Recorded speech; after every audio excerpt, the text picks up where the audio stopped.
네, 안녕하세요. 4월 26일 월요일 새벽기도 시작하겠습니다. 기도드리겠습니다. 은혜로우신 우리 아버지, 어제 주님의 날 은혜 가운데 지내게 하시고 주님의 천에서 하루 종일 머물며 주님과 함께 또 귀한 교제 나눌 수 있도록 은혜 주신 것을 감사합니다. 또 오늘 이렇게 월요일 아침 또 한 주간 시작되었습니다. 이번 한 주간도 주님 앞에 온전히 의탁합니다. 주께서 은혜로 인도하여 주옵소서. 여러 가지 질병으로 고통당하는 우리 모든 성도들, 오늘도 주의 능력의 손으로 친히 안수하여 주시사 모든 연약한 부분들이 새롭게 회복되는 놀라운 역사가 일어나게 하여 주옵소서. 오늘 이 아침도 주님 앞에 의탁하옵고 예수님의 이름으로 기도드리옵나이다. 아멘. 네, 찬송가 412장입니다. 내 영혼의 그 깊은 데서 412장. 예전 찬송가는 469장입니다.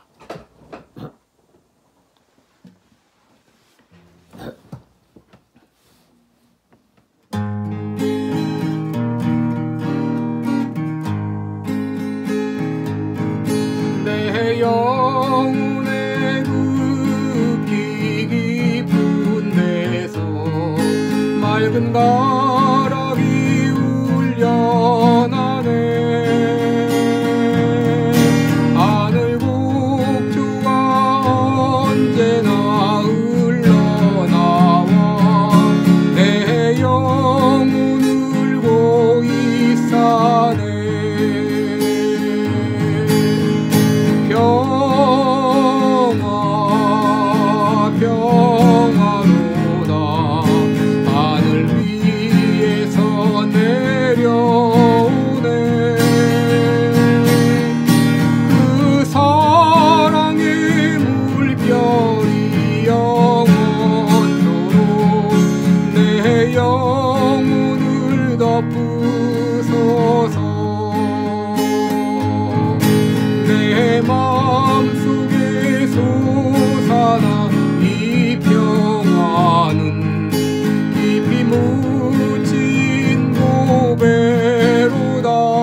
큰 복을 받음이라.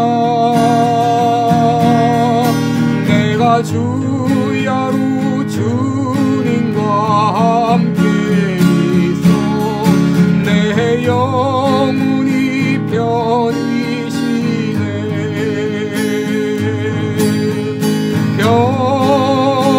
평화 평화로다. 하늘 위에서 내려오네. 그 사랑의 물결이 영원토록 내 영혼을 덮으소서.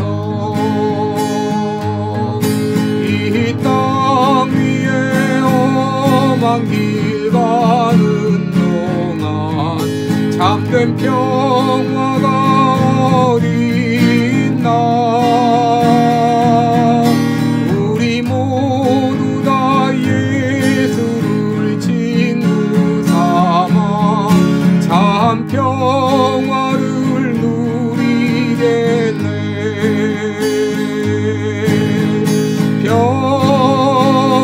평화 평화로다. 하늘 위에서 내려오네.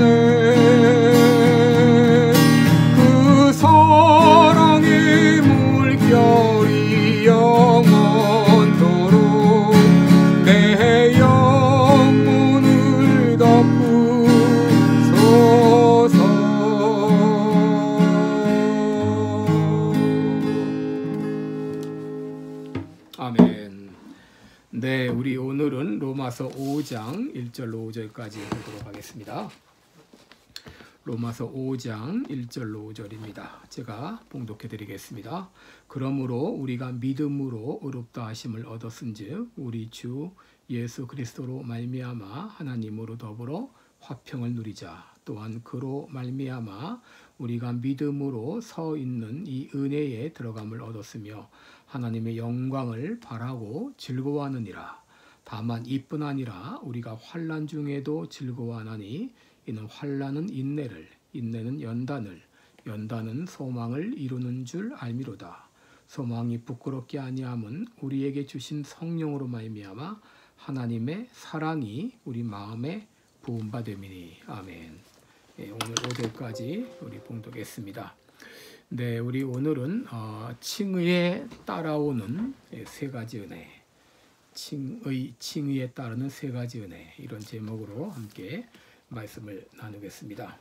여러분, 우리들이 로마서 1장부터 4장까지는 칭의, 우리가 어떻게 의롭다함을 받는가의 문제를 다루었습니다. 그런데 오늘 5장부터는 우리가 어떻게 거룩해질 수 있는가, 이 성화의 문제를 다루고 있습니다. 우리가 흔히 예수 믿으면 구원받는다 이렇게 할 때 구원의 시제를 현재 완료나 혹은 과거형으로 그렇게 말을 합니다. 여러분, 예수님을 믿으면 우리가 구원받습니다. 이 말은 맞기도 하고 틀리기도 합니다. 더 정확한 표현은 우리는 구원받았으며 구원받고 있으며 그리고 구원받을 것입니다 라고 말해야 됩니다. 조직신학에서 구원의 서정이라는 말을 합니다. 이것은 소명으로부터 칭의, 성화, 영화의 구원의 전 과정을 말하는 것입니다. 우리들은 예수님을 믿고 칭의함을 받았고 또 우리는 중생했습니다. 그리고 이 구원은 이 칭의와 함께 시작이 됩니다. 영적인 눈이 뜨게 된 것이죠. 그러나 성화 구원의 의미에서는 구원은 계속되고 있습니다. 이것은 마치 어린아이가 세상에 태어났을지라도 생명은 있을지라도 그가 인간 구실을 하려면 계속 자라나야 하는 것과 같습니다. 여러분, 우리의 믿음도 우리가 칭의함을 받고 중생했더라도 우리의 믿음이 자라나야 됩니다. 이것이 성화입니다. 그리고 언젠가 우리들은 영화, 즉 구원의 완성에 이르게 될 것입니다. 그러므로 이 구원에는 과거적 의미의 구원, 현재적 의미의 구원, 그리고 미래적 의미의 구원이 있다는 것을 알아야 되겠습니다. 요한복음 5장 24절에 보면 내가 진실로 진실로 너희에게 이르노니 내 말을 듣고 나 보내신 이를 믿는 자는 영생을 얻었고 심판에 이르지 아니하나니 사망에서 생명으로 옮겼느니라 그랬습니다. 사망에서 생명으로 옮겼다고 하는 것은 과거형이죠. 영생을 얻었고 이것은 현재 완료형입니다. 또 심판에 이르지 아니하나니 이것은 미래형입니다.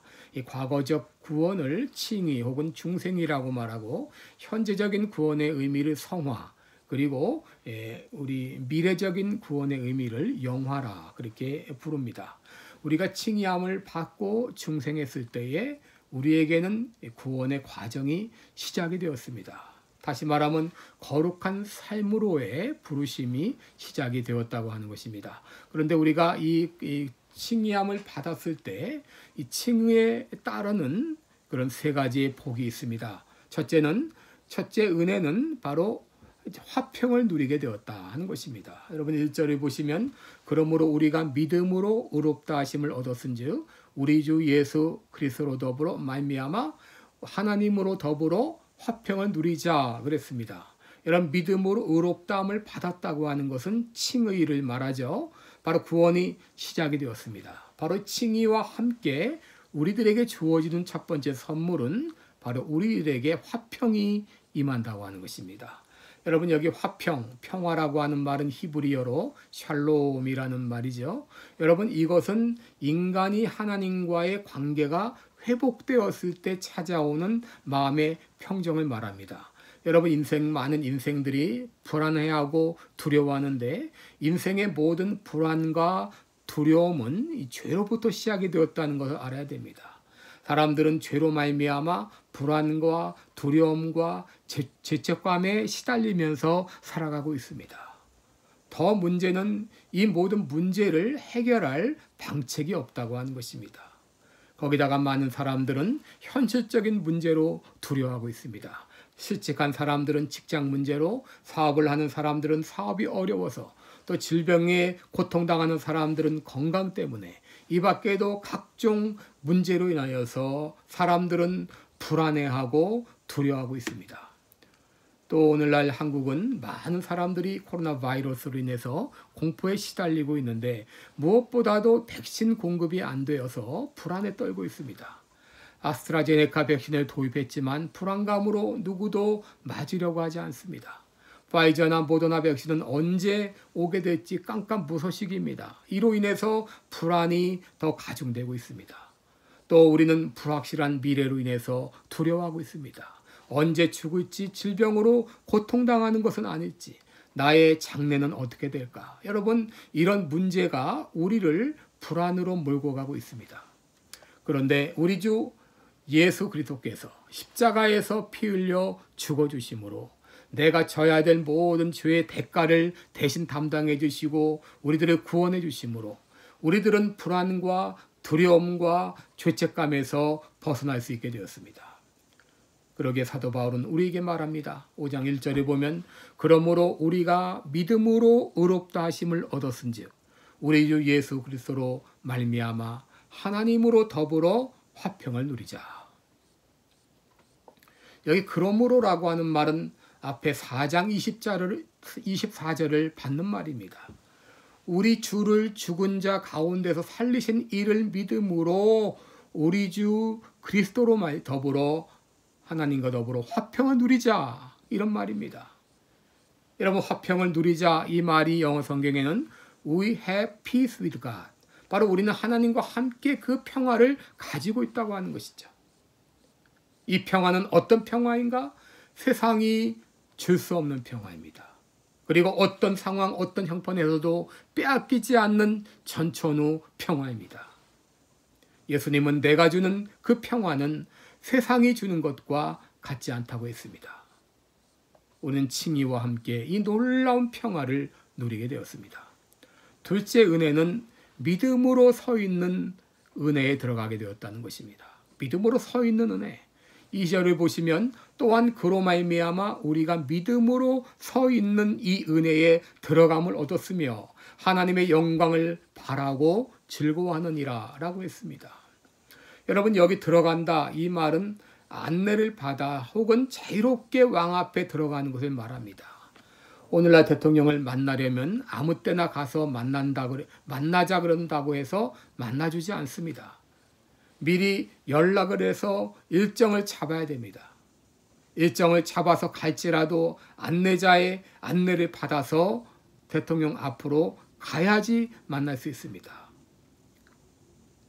그런데 우리가 칭의함을 받은 다음에 만왕의 왕이요 만주의 주 되신 하나님을 우리들이 자유롭게 약속 없이 만날 수 있다고 하는 것입니다. 에베소서 3장 12절에 우리가 그 안에서 그를 믿음으로 말미암아 담대함과 하나님께 당당히 나아감을 얻느니라 그랬습니다. 히브리서 4장 16절에도 그러므로 우리가 긍휼하심을 받고 때를 따라 돕는 은혜를 얻기 위하여 은혜의 보좌 앞에 담대히 나아갈 것이니라 라고 했습니다. 여러분, 우리들은 칭의함을 받은 다음에 아무 때나 약속 없이 언제나 담대히 하나님을 만나러 들어갈 수 있어요. 왜 그렇습니까? 그 하나님이 우리의 아버지 되시기 때문입니다. 이것이 바로 칭의로 말미암아 두 번째로 주어진 은혜입니다. 세 번째 은혜는 환난 중에서도 즐거워할 수 있는 은혜를 갖게 되었다는 것이죠. 로마서 5장 3절과 4절을 보면 다만 이뿐 아니라 우리가 환난 중에서도 즐거워하나니 이는 환난은 인내를, 인내는 연단을, 연단은 소망을 이루는 줄 알미로다 라고 했습니다. 여러분, 예수 믿으면 환난이 없는가? 교회 생활을 하면 시험이 없는가? 그렇지 않습니다. 때로는 오히려 더 불같은 시험이 우리를 찾아올 수 있습니다. 그렇다면 예수 믿는 성도는 믿지 않는 사람들과 무엇이 다른가? 환난을 맞이하는 태도가 다릅니다. 여러분, 그리스도인들은 환난 중에서도 즐거워하는 사람들입니다. 사도행전 5장 41절에 보면 사도들은 그 이름을 위하여 능욕받는 일에 합당한 자로 여기심을 기뻐하면서 공의 앞을 떠나니라 그랬습니다. 또 야고보서 1장 2절에 보면 너희가 여러 가지 시험을 만나거든 온전히 기쁘게 여기라 그랬습니다. 여러분, 왜 우리들이 환난 중에서도 즐거워할 수 있는가? 환난은 우리의 믿음을 자라나게 하기 때문입니다. 환난은 인내는 연단을, 연단은 소망을 이루게 합니다. 야고보서 1장 3, 4절에서도 이는 너희 믿음의 시련이 인내를 만들어내는 줄 너희가 알미라. 인내를 온전히 이루라. 이는 너희로 온전하고 구비하여 조금도 부족함이 없게 하려 함이라 그랬습니다. 여러분, 환난이 심하고 시련이 혹독할수록 우리의 믿음은 더 강화되는 것입니다. 또 왜 우리가 환난 중에서도 기뻐할 수 있는가? 하나님께서 반드시 승리를 보장해 주셨기 때문입니다.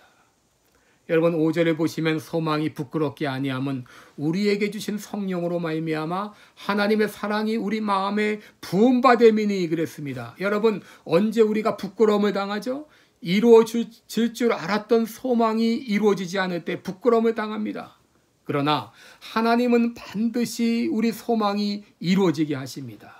5절에 보시면 성령을 통해서 하나님의 사랑이 우리 마음에 부음받았다. 여러분, 여기 부음받았다고 하는 말은 쏟아부었다는 것입니다. 장대비가 쏟아지듯이 쏟아부었다는 말입니다. 여러분, 환난 중에 성령께서는 하나님의 사랑을 우리 마음 가운데 쏟아부어 주십니다. 그래서 넉넉히 환난을 이기게 하십니다. 여러분, 우리가 또 환난에 당하면 우리들은 지혜 부족을 느끼죠. 어떻게 해결해야 될 방도를 찾지 못합니다. 그것을 가지고 하나님께 기도하게 됩니다.